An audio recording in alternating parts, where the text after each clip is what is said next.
அன்வாருக்கு ஆதரவளித்த 6 Bersatu நாடாளுமன்ற உறுப்பினர்களை தகுதி நீக்கம் செய்யாத சபாநாயகரின் செயல் கண்டிக்கத்தக்கது என்று பாஸ் கட்சியின் பொதுச் செயலாளர் ரஸ்வி தக்கியுடின் ஹசன் தெரிவித்துள்ளார். கட்சி தாவல் சட்டம் அமலில் இருந்தும் பெர்சாத்துவுக்கு துரோகம் செய்த 6 பெர்சாத்து நாடாளுமன்ற உறுப்பினர்களையும் சபாநாயகர் தற்காக்க நினைப்பது சட்டத்தை மீறிய செயலாக தாம் கருதுவதாகவும் அவர்கள் சுயேட்சை நாடாளுமன்ற உறுப்பினர்களாக நீடிப்பதும் கண்டனத்திற்கு உரியது என்றும் இதுதான் மலிவான அரசியல் என்றும் ரஸ்வி தக்கியுடின் ஹசன் சபாநாயகரை சாடினார். நேற்றைய நாடாளுமன்ற அமர்வின் போது மூச்சு திணறல் ஏற்பட்டு உரையை பாதியிலேயே நிறுத்திய போக்குவரத்து அமைச்சரும் டிஏபி கட்சியின் பொதுச் செயலாளருமான அந்தோனி லோக் தற்போது நலமுடன் இருப்பதாக தெரிவித்துள்ளார். வேலை பளு காரணமாக ஓய்வின்றி நாடாளுமன்றத்திற்கு வந்ததால் மூச்சு திணறல் ஏற்பட்டதாகவும் தற்போது தாம் நலமுடன் இருப்பதாகவும் அவர் உறுதிப்படுத்தினார். தன் மீது அன்பு கொண்டவர்கள் நலம் விசாரித்ததாகவும் அதே வேளையில் சிலருக்கு இச்சம்பவம் குளிரூட்டியதையும் தாம் அறிவதாகவும் அவர் தெரிவித்தார். இருந்தபோதும் கவலை வேண்டாம், தாம் நலமுடன் இருப்பதாக அவர் நம்பிக்கை தெரிவித்தார். நாட்டில் அங்கீகரிக்கப்படாத மருத்துவ மையங்களை நடத்தும் வெளிநாட்டினர் என நம்பப்படும் உரிமம் பெறாத மருத்துவர்கள் மீது சுகாதார அமைச்சு சட்ட நடவடிக்கை எடுக்கும் என்று தெரிவிக்கப்பட்டுள்ளது. தனியார் மருத்துவ பயிற்சி கட்டுப்பாட்டு பிரிவின் உரிமம் இல்லாமல் வெளிநாட்டவர்கள் நாட்டில் தனியார் கிளினிக்குகளை நடத்த முடியாது என்று அதன் துணை அமைச்சர் டாக்டர் லுகா நிஸ்மான் அவாங் சவுனி தெரிவித்துள்ளார். இந்நடவடிக்கை சட்ட விரோதமானது என்பதால் சம்பந்தப்பட்டவர்கள் மீது சட்ட நடவடிக்கை எடுக்கப்படும் என்று அவர் கூறினார்.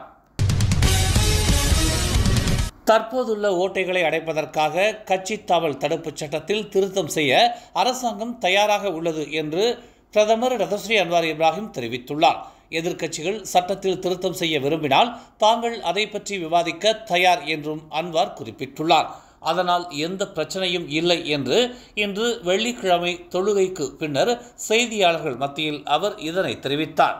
கட்சி தாவல் தடுப்பு சட்டத்தின்படி கட்சியிலிருந்து நீக்கப்பட்ட எவரும் எம்பி பதவியிலிருந்து தானாகவே தகுதி நீக்கம் செய்யப்பட வேண்டும் என்று பக்காத்தான் ஹராப்பான் வலியுறுத்தியதாக அன்வார் மீண்டும் நினைவூட்டினார்.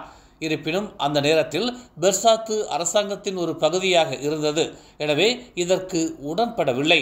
ஏனெனில் அவர்கள் அம்னோவில் இருந்து உறுப்பினர்களை கொண்டு வந்தனர் என்று அன்வார் கூறினார்.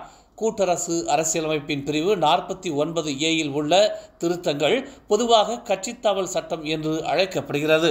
அப்போதைய பிரதமர் இஸ்மாயில் சப்ரி யாக்கூப் நிர்வாகத்திற்கும் எதிர்க்கட்சியாக இருந்த பக்காத்தான் ஹராப்பானுக்கும் இடையிலான சீர்திருத்த ஒப்பந்தத்தின் ஒரு பகுதியாக அக்டோபர் 2022 இது நடைமுறைக்கு வந்தது.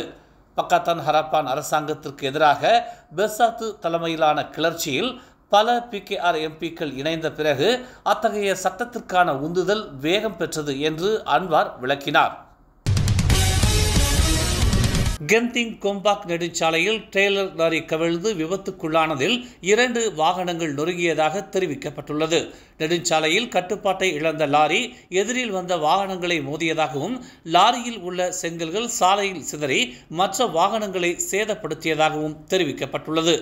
இன்று மாலை 4 மணி அளவில் இந்த விபத்து நிகழ்ந்துள்ளதாகவும் இதுகுறித்து விசாரணை நடைபெற்று வருவதாகவும் தெரிவிக்கப்பட்டுள்ளது. சமூக ஊடக தளங்களில் இணைய அச்சுறுத்தல் குறித்து பிரதமர் ரதஸ்ரீ அன்வார் இப்ராஹிம் கவலை தெரிவித்துள்ளார். இன்று காலை நடைபெற்ற அமைச்சரவை கூட்டத்தின் போது இந்த விவகாரம் விவாதிக்கப்பட்டதாக தகவல் தொடர்புத்துறை அமைச்சர் ஃபோமி ஃபாஜில் தெரிவித்தார்.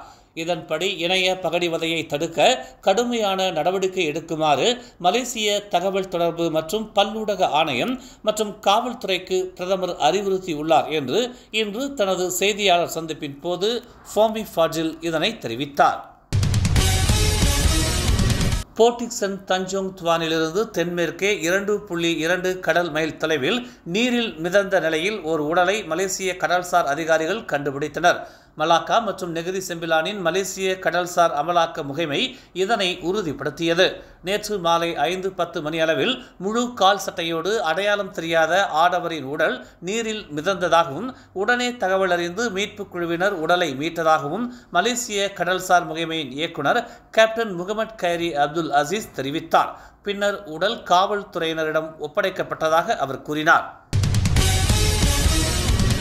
2 சகோதரர்கள் எலி விஷம் கலந்த தின்பண்டங்களை சாப்பிட்டு அவர்களில் ஒருவர் நேற்று உயிரிழந்த நிலையில் தற்போது ஆபத்தான நிலையில் இருந்த இன்னொரு சிறுவனும் உயிரிழந்ததாக தெரிவிக்கப்பட்டுள்ளது.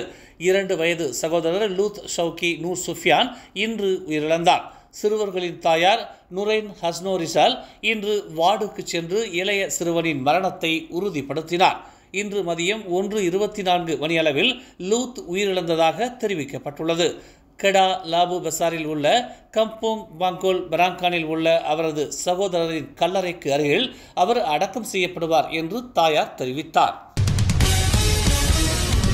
முன்னர் நீக்கப்பட்ட PSA எனப்படும் நாடாளுமன்ற சேவைகள் சட்டத்தின் மேம்படுத்தப்பட்ட பதிப்பு வரும் அக்டோபர் மாதத்தில் மீண்டும் நாடாளுமன்றத்தில் அறிமுகப்படுத்தப்படும் என்று பிரதமர் துறையின் துணை அமைச்சர் எம் குலசேகரன் தெரிவித்தார்.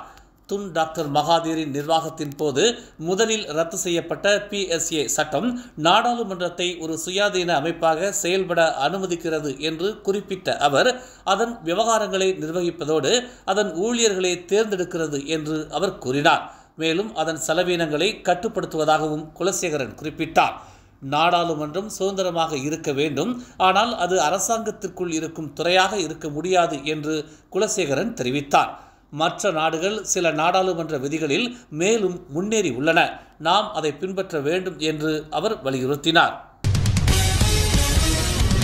மேலும் செய்திகளை தெரிந்து கொள்ள தமிழ் மலர் நாளிதழை பாருங்கள். எங்களோடு இணைந்திருக்க மலர் டிவியை பதிவு செய்து கொள்ளுங்கள். உறவுகள் மகிழ்ந்திட விருப்பம் மற்றும் பகிர்வு சேவையை சொடுக்கிடுங்கள்.